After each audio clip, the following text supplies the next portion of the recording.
Assalamualaikum warahmatullahi wabarakatuh. Alhamdulillah wassalatu wassalamu ala Rasulillah Muhammad ibni Abdillah wa ala alihi wa sahbihi wa mawalah. Amma ba'du. Pemirsa, hikmah penciptaan manusia di dalam dunia yang fana ini tiada lain adalah untuk berubudiyah kepada Allah. Wa ma khalaqtul jinna wal insa illa liya'budun. Tidak kuciptakan jin dan manusia, kata Allah, kecuali untuk beribadah kepadaku. Maka pemirsa yang mulia, kita selaku umat yang dipilih oleh Allah sebagai umat terbaik, sebagai hamba Allah yang cerdas, maka gunakan kehidupan di dunia ini yang begitu singkat untuk senantiasa menyembah, beribadah kepada Allah dan melakukan amal-amal yang soleh. Maka siapakah Muslim yang cerdas tersebut? Orang yang cerdas versi Rasulullah, al-kaisu man dana nafsahu wa amila lima ba'dal mauti. Orang yang cerdas, orang yang pandai adalah orang-orang yang senantiasa bermuhasabah dan menyiapkan dirinya untuk sesuatu setelah kematiannya. Begitulah orang cerdas versi Rasulullah sallallahu alaihi wasallam. Maka senantiasa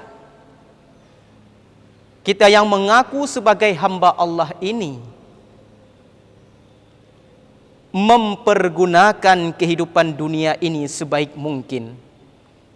Jadikan dunia ini sebagai alat untuk mencapai tujuan akhirat. Jangan jadikan dunia sebagai tujuan kita. Maka seorang ulama sufi, Yahya bin Mu'az, pernah berkata, "Ad-dunya jisrun lil akhirah." Dunia ini merupakan jembatan menuju akhirat. Wal aqilu, maka orang yang berakal, orang yang cerdas, la yabniyal qusura 'alal jusuri, tidak akan membangun istana di atas jembatan. Maka orang-orang yang cerdas adalah orang yang membangun istananya di akhirat dengan kenikmatan-kenikmatan, dengan rezeki-rezeki yang telah Allah berikan di dunia ini. Maka pergunakan kehidupan kita yang singkat ini untuk membangun istana di dalam negeri akhirat, bukan malah membangun kemewahan-kemewahan di atas jembatan, yaitu di atas dunia yang fana ini. Namun pemirsa yang dirahmati Allah, sebahagian daripada kita belum tergerakkan hatinya untuk beramal dengan amal yang soleh. Belum tergerakkan hatinya untuk senantiasa beribadah kepada Allah. Dan bahkan disayangkan sebahagian daripada kita ketika melakukan sesuatu yang bertentangan dengan hukum Allah, melakukan sesuatu yang bertentangan dengan syariat Allah, maka tidak merasa bahwa itulah perbuatan yang sia-sia yang dapat menyebabkan murka Allah, malah menganggap itulah perbuatan yang benar. Inilah yang dimaksud dengan mughtarin, orang yang tertipu.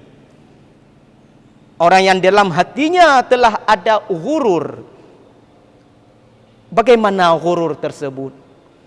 Di dalam salah satu kitab dasar akhlak Taisirul Khallaq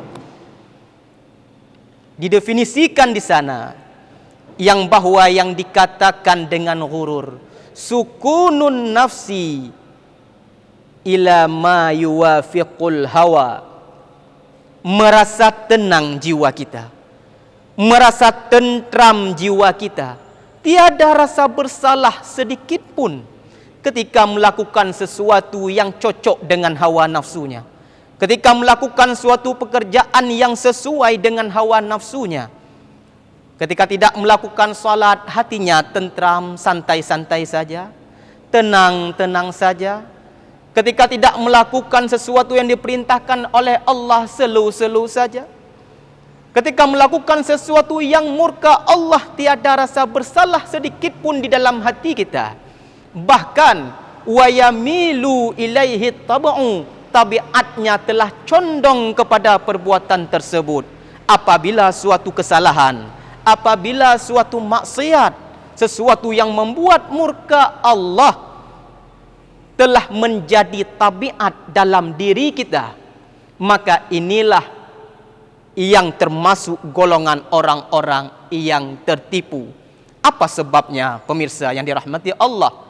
Bisababi syubhatin syaitaniyah, dengan sebab fatamorgana yang diciptakan oleh syaitan, dengan sebab fatamorgana, bisikan tipu daya yang dibisikkan ke dalam hati kita, yang bahwa perbuatan salah kita itu adalah perbuatan yang benar. Maka hadirin yang dirahmati Allah, janganlah kita menjadi golongan yang tertipu, golongan orang-orang yang menganggap perbuatan salah itu adalah perbuatan yang benar. Semoga Allah memberikan hidayahnya kepada kita. Semoga Allah senantiasa memberikan taufiknya kepada kita, agar senantiasa kita selalu taat, beramal dengan amal yang soleh seperti yang telah ditetapkan dalam syariat kita. Moga-moga dengan amalan kita mendapatkan rahmat daripada Allah, dan dengan rahmat tersebut mengantarkan kita menuju surganya Allah Subhanahu wa taala.